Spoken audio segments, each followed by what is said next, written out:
I'm such a dum-dum. I kind of forgot that the Cup of China was taking place in China, and the schedule was of course for Beijing time. I could have actually watched some of these competitions live and I just kind of forgot.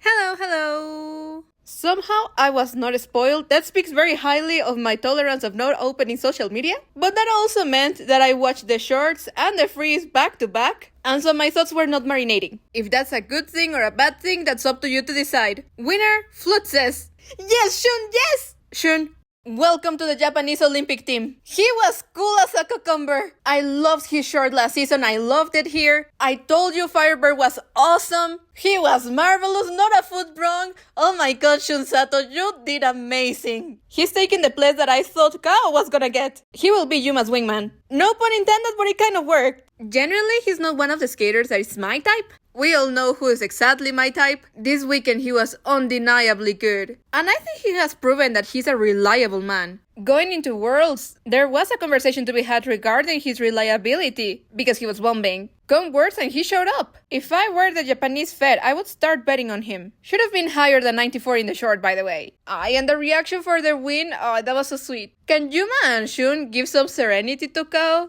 Kanto boys to the Olympics, please. People do be loving a white boy, don't they? I really don't know what judges see in him. His jumping technique is not the best. His skating skills do not compare to the Japanese. His lines could be more polished. How many times did he throw his head back? And I don't even want to be this mean, I just genuinely don't understand.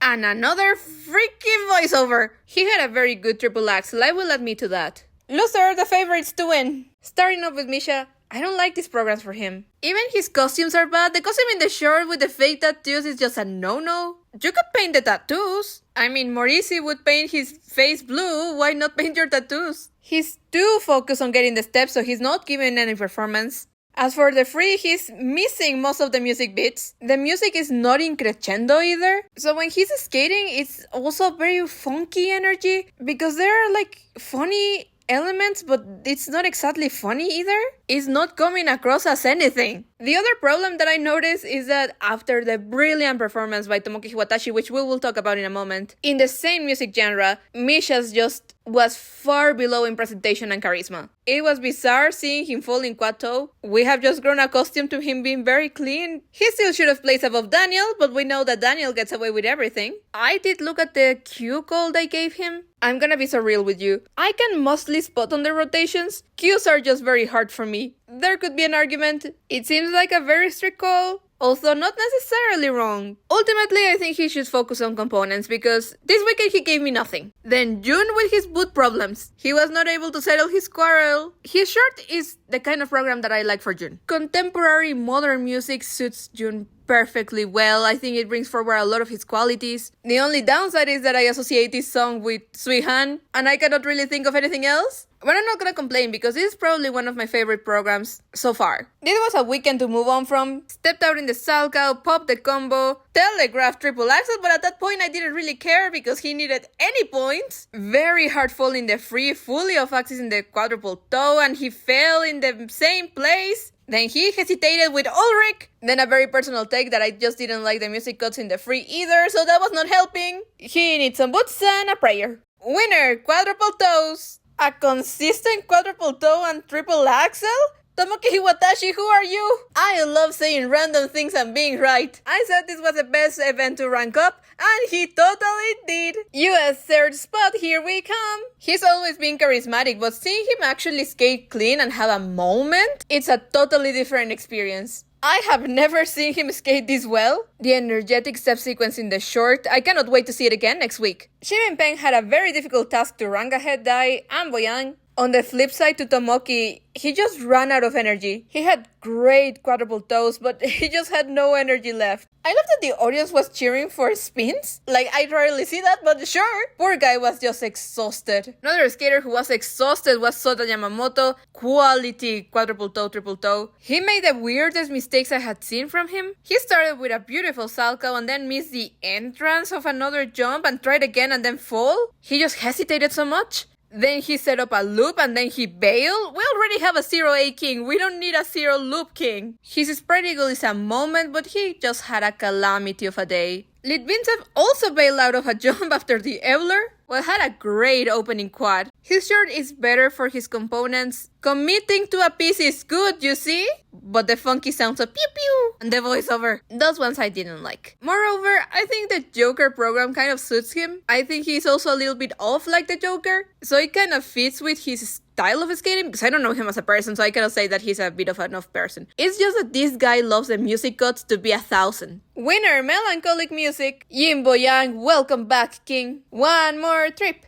One more trip. Boyang, you will live forever. The takeoff of the quad toe made me think that he was gonna pop it, but he somehow managed it and landed it cleanly. How? I don't know. I don't think we'll ever see his quad lots again. His good scores here are making him a very good candidate. He needs to remain healthy. His music choice kind of made me wanna cry, especially because I know this is probably his last season. And I have to say that the guys were low-key emo this weekend. Watching the short and the free back-to-back kind of made me emo. It was kind of sad. Jacob also had a melancholic free, and if I had watched live, I would say that I jinxed him so badly. I was writing my notes in the short program, and I wrote like, oh, juniors love going clean, look at him go clean, and he literally fell like 3 seconds after I wrote it. Definitely my type of skater. Emotive. Loser lying on the ice. This song never brings any fortune to my skaters. He popped his quad toe, and not even the scores wanted to show up. He came into this event with so much pressure. Now he needs a miracle. It is a shame because I consider him a great skater, but not even his axle was working. The quad toe, triple toe that he did land was beautiful, but the problems came one after the other. Similarly, Dennis didn't have a good day either. Shout out to the fans that ensured that he felt supported. It must not be easy to suddenly be without a coach after so many years, regardless of what might have transpired between them. I hope someone adopts him and he makes a great comeback. Surprisingly, he did not try a quad sal. I thought he would have because he had nothing to lose at that point. Lying on the ice became a curse because not even Sui Han were exempt. It's beautiful to have them back. Wenjin fell in the side-by-sides, just like the days of old, so I knew they were back. The short felt like a response to Diana Stellato and Maxime Deschamps. I said they were bringing sexual tension back, they were like, nah, we're bringing sex back. Not my favorite Carmen arrangement, but my god, they have aura. Their throws were monumental. I must imagine that this is the first element they brought back. After so many years of skating together, I can only imagine that the throws are like second nature to them. The free was a struggle. This sends me to the next loser, lifts.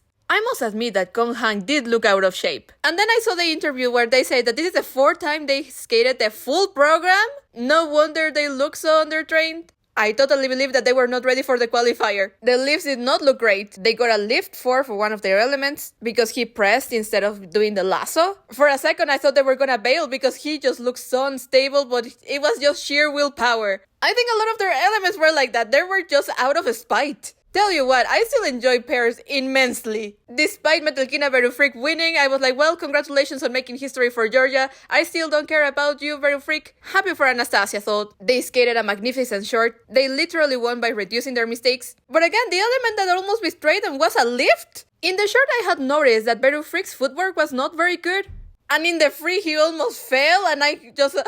The axel lasso was just very problematic for these pairs. Sui Han not doing the lasso motion like this, Berulava with a bad footwork, and I cannot believe that I'm using my babies to exemplify good lifts over the Olympic champions, but here we are! Then we have Annika Hoke and Robert Kunkel. You know that I have a soft spot for them. After the short, I was like, oh, they deserve to be higher after every single pair. And for me, it was like, someone needs to be at the bottom, girl. Come on, come on. Sadly, they were part of the bottom pairs. And the free was okay. Their lifts are very slow, though. The dismount looks clumsy and slow. It breaks the flow even more because they are such vibrant skaters. Skating to upbeat music, which makes them look slower. That's definitely something they can work on. However, I'm just happy that they are healthy, or they appear to be healthy. Winner injuries. Lucrezia and Mateo recycled the program that I love the most. They had to withdraw from the free due to Lucrezia's injury. This girl lives in IR. Someone wrap her in bubble plastic, please. On the flip side, these are great news for Gilardi Ambrosini. Not because they are happy that she's injured, but because this exponentially increases their chances to go to the Olympics. Mamma mia, they went clean! They were so out of sync in the side-by-sides, but who cares, they landed. I need to shit-talk pairs more often, it seems to be working. They hide on those jumps. Splendid. They always found cool positions in the choreo sequence. And it seems that only Italians remember that the Olympics are in Italy. Bonus chocolate points. The music they chose is a song my mom sings along. In Spanish, of course. But Team Italy keeps making my mom happy. And that makes me happy. Happier yet, the winner of today, saving throws. Conti and Machi were shaky. They fought for those throws. She was off to the side in the throw loop and then forward in the throw cell. They did just enough. Nevertheless, if Suihan get in shape, they will be the first to be displaced, I think. They need to up their game. Urgently. Katie and Danny had good throws, but everything else. I'm telling you, I'm gonna start using reverse psychology because my compliments don't seem to work. It was one of those days that you just want to go over it again. They even lost their balance in the pair spin. Such a shame because they had done a very good appearance at Grand Prix de France. And of course, my controversial opinion, I think Shang Huan should have been third. Above Suihan, yes. I love Suihan. I'm not against their components. I still believe Shang Huan did better. But I understand it from the Federation point of view. They're protecting their monarchs, and I respect that. Well, maybe respect is not the word, but I understand. I wouldn't get too attached to Shang Huan because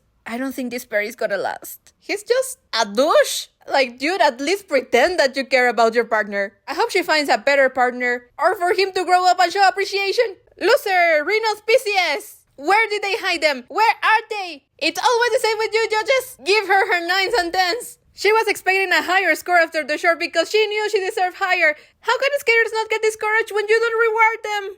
The free was a different conversation. Poor Chris was destroyed because he jinxed her. Sorry, Rinka.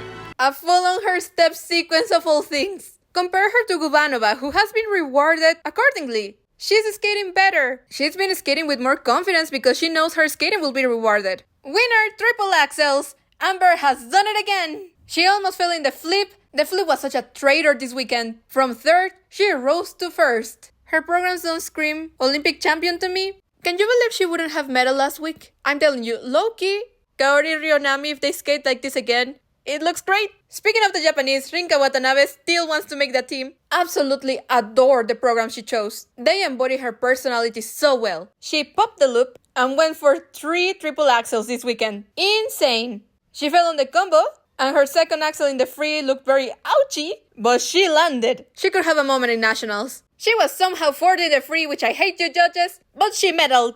Big loser is a flip. It betrayed so many skaters. Hana Yoshida among them. She raised a triple axel. It actually looked pretty good in practice. I think we have the first woman out. I don't think she will keep up with the Japanese race. I'm glad to hear her say that she's not looking for great results. She wants to improve and perform well, enjoy herself, which is always a good thing. Much like Frangipani last week, they just know they will have a hard time making the team, so they're gonna enjoy themselves. And I cannot blame them for that. Also, Hana has one of the most gorgeous frees. I love the rendition. Yeah, she did better than last week. We can be happy about that. And she plays above Hayen Lee. We should be even happier about that. For the second week in a row, she popped the loop and fell on the triple Lutz triple toe. Since she's not going to the GP final, she has all the time in the world to prepare for the internal competitions in Korea. Flip betrayed Yishu from the very beginning, down on the opening flip and in the second flip and in the salchow. She struggled this weekend. After the short, I thought that she had a very good chance against Rian Shang. More so because Yan Xian had to withdraw. She just looked so hesitant. After so many mistakes, how can you not be? Oh, it breaks me to see someone so visibly shook. My dark horse could not dark horse. Her jumps are wilding.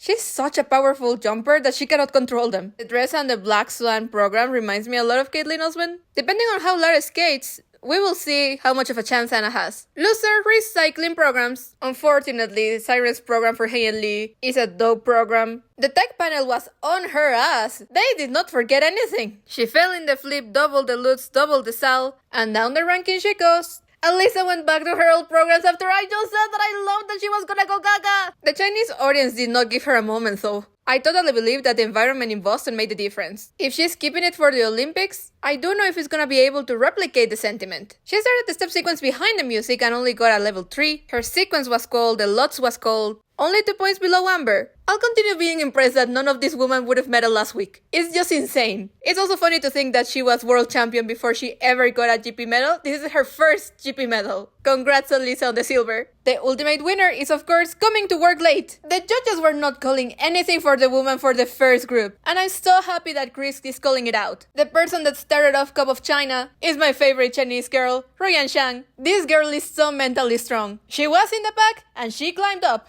I'm loving her determination, the nerves of steel. Yes, she makes mistakes, but she overcomes. You're making the OGs, girl. I had such a blast, especially with the Perth event, even though I had to speedrun all the events. How'd you like this video? Who are your winners and losers? Like, subscribe, and I will see you in the next video. Bye! Watching everybody back to back is such a different experience.